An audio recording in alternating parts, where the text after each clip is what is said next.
Dans les médias ou dans notre entourage, on entend souvent parler du cancer. Et pourtant, dire ça, c'est sacrément faux. Attention, je ne veux pas dire qu'il ne faudrait pas aborder ces sujets, mais plutôt qu'on devrait parler des cancers. Vous pensez que je suis un brin tatillon? Pourtant, cette différence, elle est vitale. Et si vous vous demandez pourquoi, ça tombe bien, c'est la question à laquelle on va répondre aujourd'hui dans cette vidéo.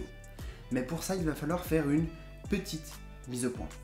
Vous inquiétez pas, ça va bien se passer. On y va? Je parle de cancer, mais un cancer, qu'est-ce que c'est? Heureusement, pour nous aider, on a notre ami Larousse. Enfin, non, le dico Larousse. Merci. Alors, prenons donc cette définition du dictionnaire. Que nous dit le dico Larousse? D'après le dictionnaire, le cancer, c'est un ensemble de cellules indifférenciées qui, échappant au contrôle de l'organisme, se multiplient indéfiniment, envahissent les tissus voisins en les détruisant et se répandent dans l'organisme en métastase. Cette définition, elle est un peu obscure, mais elle a le mérite de poser le décor. Effectivement, le cancer, c'est un groupe de cellules. Les cellules, ce sont les briques qui constituent tous les êtres vivants, nous y compris. Sauf que ici, au lieu de faire leur taf, ces cellules, elles se rebellent et elles mettent le bazar dans le corps. Un autre chercheur, indien, dont je ne prononcerai pas le nom pour ne pas dire n'importe quoi, propose une autre définition un peu remasterisée, selon laquelle le cancer c'est un peu une sorte de parasite à l'intérieur de notre corps qui va profiter et utiliser les nutriments et les apports alimentaires destinés aux cellules normales. Vous trouvez ça un peu flou? Pas de panique, moi aussi. Ces définitions, elles sont en fait volontairement très vagues pour pouvoir inclure pas mal de choses. Heureusement, on a déjà une assez bonne idée de comment ces cellules normales deviennent cancéreuses. Ce processus, il est assez simple et il est commun à tous les cancers. Tout commence dans une banale cellule de notre corps. Dans cette cellule se trouve de l'ADN. Si ça vous dit quelque chose, on a déjà parlé de l'ADN quand on parlait du stockage de données dans une précédente vidéo. Je vous mets le lien dans la description de celle-ci. L'ADN, c'est le manuel d'instruction de chacune de nos cellules. Il explique ce qu'il faut faire, quand et comment tout au long de la vie de la cellule. Sauf que parfois, cet ADN, il peut être modifié. Que ce soit par la fumée d'une cigarette, par un violent coup de soleil ou par hasard, l'ADN peut être altéré. Si le manuel d'instruction de votre Vialbo ou Vialbou est en partie illisible, impossible de monter le meuble correctement. Pour la cellule, c'est la même chose. Si l'ADN est muté, alors une partie des instructions ne sont plus claires. Cela peut paraître catastrophique, mais heureusement, Supercellule a plus d'un tour dans son sac. Enfin 2, pour être précis. Son premier tour, c'est que le manuel d'instruction de la cellule contient des instructions pour expliquer quoi faire lorsque l'ADN est modifié. Ces systèmes de réparation de l'ADN, ils permettent donc à la cellule de reprendre la plupart du temps sa vie tranquille. Sauf que parfois, ça n'est pas possible. Notamment lorsque les instructions pour réparer l'ADN sont elles-mêmes altérées. Dans ce cas, la cellule a un ultime recours, le gros bouton rouge. Pas de panique, pas d'explosion nucléaire dans la cellule. Mais lorsque la cellule appuie sur ce bouton, elle s'autodétruit. Plus de cellules, plus de problèmes. Alors oui, au grand mot, les grands remèdes. Tout ça c'est très sympathique. Mais le cancer dans cette histoire, où est-ce qu'il est? Eh bien, le problème, c'est lorsqu'un petit grain de sable vient se glisser dans cette mécanique bien huilée. Par exemple, lorsque le gros bouton rouge est en panne.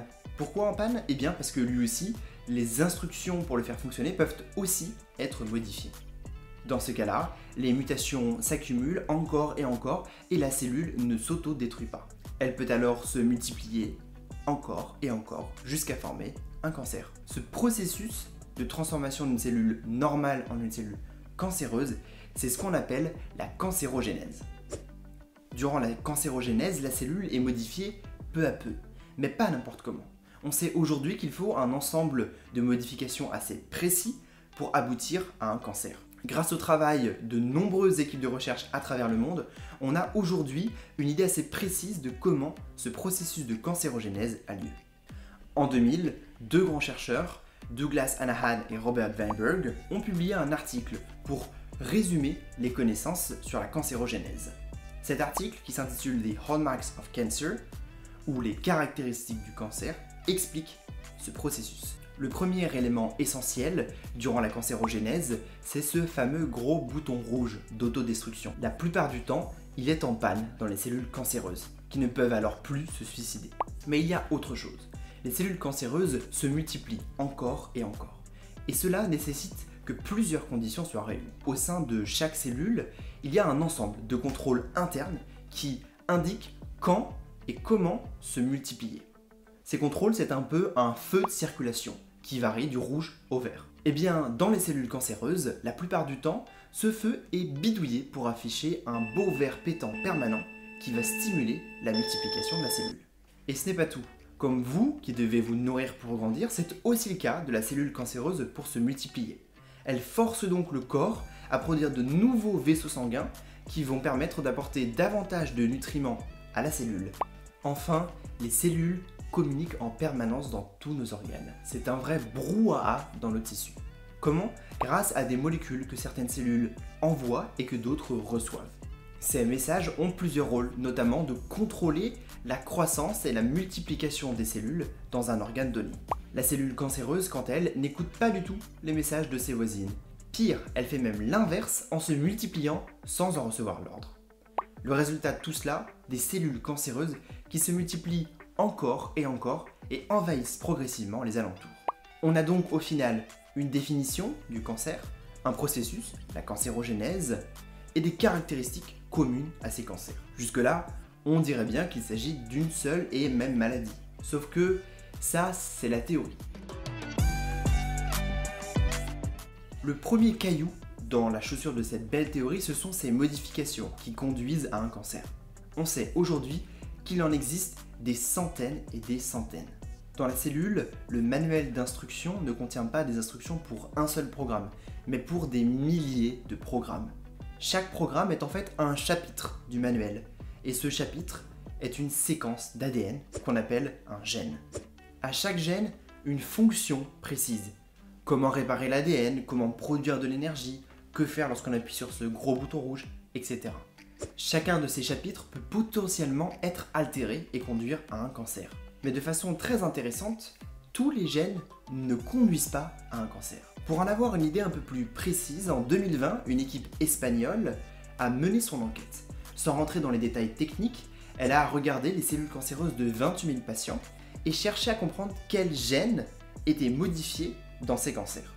Verdict, 568 gènes sur les 25 000 gènes qu'on a dans nos cellules pourraient être moteurs d'un cancer. Résultat, si en théorie la cancérogénèse est un processus unique, cela va dépendre des mutations que l'on retrouve dans les cellules cancéreuses.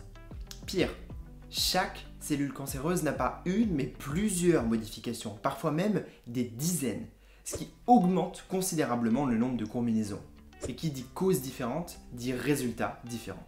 On passe alors du cancer à un ensemble de maladies, les cancers. Mais alors concrètement, à quoi ça ressemble un cancer? Est-ce qu'on peut le voir à l'œil nu? La réponse est oui, généralement, lorsque le cancer est assez développé. Par exemple, cette image est une IRM du cerveau d'une patiente atteinte d'un cancer du cerveau rare. La zone blanche en bas à gauche, ce sont les cellules cancéreuses. Il y a donc des cancers du cerveau. Mais pas que. Le National Cancer Institute américain recense même plus de 200 catégories de cancers en fonction des organes. Cancer du cerveau, dont on vient de parler, mais aussi cancer du foie, cancer de la vessie, cancer de la prostate, etc. En additionnant tous ces cancers, on sait aujourd'hui qu'un homme sur 3 et une femme sur 4 développeront un cancer au cours de leur vie. Vous l'aurez compris, tous les organes peuvent être touchés par un cancer. Et lorsque l'on combine cette diversité d'organes à la diversité de mutations, on obtient un nombre invraisemblable de cancers possibles. Pour le dire autrement, chaque cancer est unique. On aura beau les classifier, les organiser, les regrouper en familles, il y aura toujours des différences entre chaque patient. Alors à première vue, passer du cancer au cancer, ça ne change pas grand-chose. Et pourtant, ce changement de paradigme, il est vital dans la façon dont on traite et l'on guérit les cancers. Pour comprendre pourquoi, il faut faire un petit retour en arrière et se rendre au XXe siècle. Au XXe siècle, lorsque les cancers ont commencé à être sérieusement étudiés, on pensait qu'il s'agissait d'une maladie et on est donc parti à la recherche d'un remède contre le cancer. Le problème, c'est que ce remède, on ne l'a toujours pas trouvé. Certains traitements sont utilisés à grande échelle sur de nombreux patients, mais en réalité, aucun traitement contre le cancer ne guérit tous les patients atteints. Pourquoi ? Eh bien parce qu'on a fini par le comprendre, le cancer n'existe pas. Ce sont des cancers, des maladies très variées. Et qui dit maladie variée dit également traitement varié. Puisqu'il n'y a pas un traitement miracle, une seule solution.